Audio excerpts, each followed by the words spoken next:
BVS isn't the most loved DC movie. In fact, it's probably one of the most decisive out there. I mean, you've got diehard fans who love and praise this movie to no end, and then you've got people who despise the movie and what it stands for. I'm kind of in the middle. I love Zack Snyder as a director and I really enjoy his movies, but I don't think that this is a masterpiece of cinema like some people claim. But despite that, there's one moment of this film that I'll defend until my dying breath. This is a moment that, for some reason, a lot of people seem to just misinterpret and get wrong. I'm of course talking about the Martha scene. So, the Martha scene. It's memed a lot, even by Ben Affleck himself. You're not Bruce Wayne anymore. You're Thomas Wayne. Or Bruce Wayne's mom, whose name escapes me. And it's also misinterpreted a lot, as mentioned before. What if Batman were beating the shit out of the Joker, and the Joker said Martha? Would Batman stop wailing on the Joker and start crying in the corner? Would he trust the Joker from that point on because they both have mothers named Martha? But if you actually take a moment and look at the wider film, not only does this moment make sense, but it's absolutely amazing. And now, before people go all hyped up films on me and link me to the Batman does not kill video, I just want to say I've seen that video 1,000 times and I agree with almost all of the points that High Top makes. Even with what he said about the Martha scene. Essentially, if Bruce killed Clark in that moment, he would be killing what is left of the 8-year-old who also had a mother named Martha. That Martha moment works, and actually works super fucking well, if Batman does not kill. But BTEC, you clearly didn't watch that video because High Top clearly states that the moment would work if Batfleck didn't kill. I know, and I fundamentally disagree.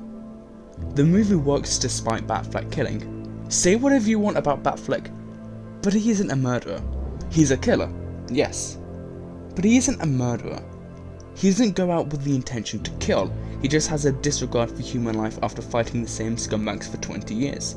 In fact, we see that his more ruthless behaviour is a relatively new thing. New rules. Bruce even says himself,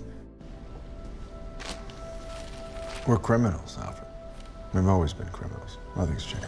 Furthermore, we see in the constant nightmare sequences throughout the film that Bruce is continuously scared of losing who he is to the Bat. The first dream is him falling into the cave of bats after his parents' death, and the other is him being literally consumed by a giant Batman while visiting his parents' graves. These two dreams show us that the idea of Batman is linked to his parents' death, but even more importantly that he fears being consumed by Batman and having Bruce Wayne die with his parents.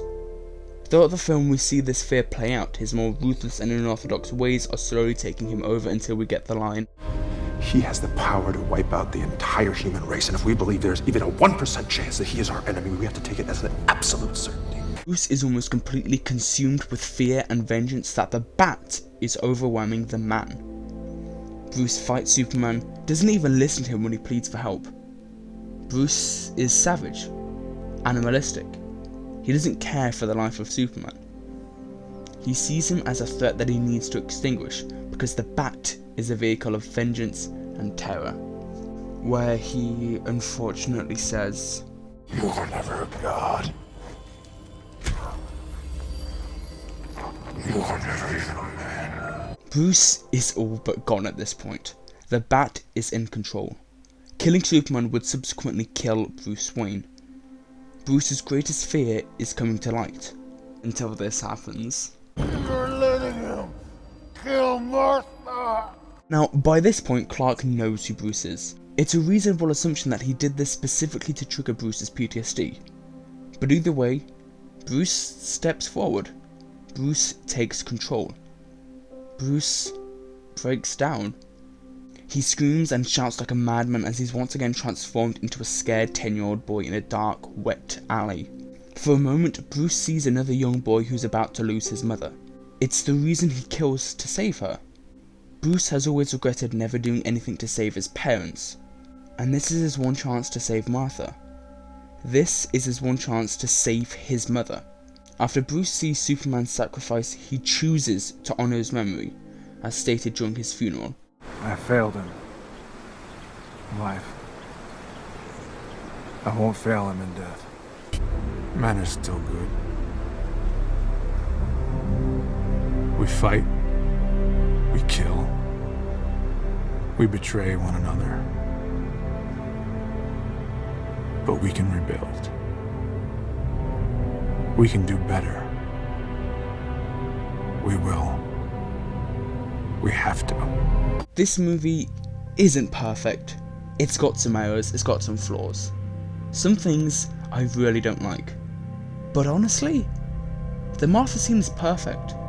It showcases the best part of Batman in this film and why Batfleck is one of the best portrayals of the character. This movie really isn't for everyone. Hell, some people downright hate it. But can we please stop saying that the Martha scene is bad? Because with the context of the film, it's the conclusion to an arc that has been built over the past 2 hours of runtime. Any scene can look good or bad with no context. So maybe lay off it. Just a little bit. Hey guys, I hope you enjoyed today's video. Hopefully I didn't get too many people in the replies telling me that I have bad taste in movies. I just like this film and wanted to share my thoughts on this misunderstood moment. But that's about it. If you enjoyed this video, please leave a like, comment what you want me to talk about next time, and subscribe if you like the kind of stuff I talk about. I don't know what my next video will be about, but it might be on something weird as hell. Cheers for watching and have a nice day.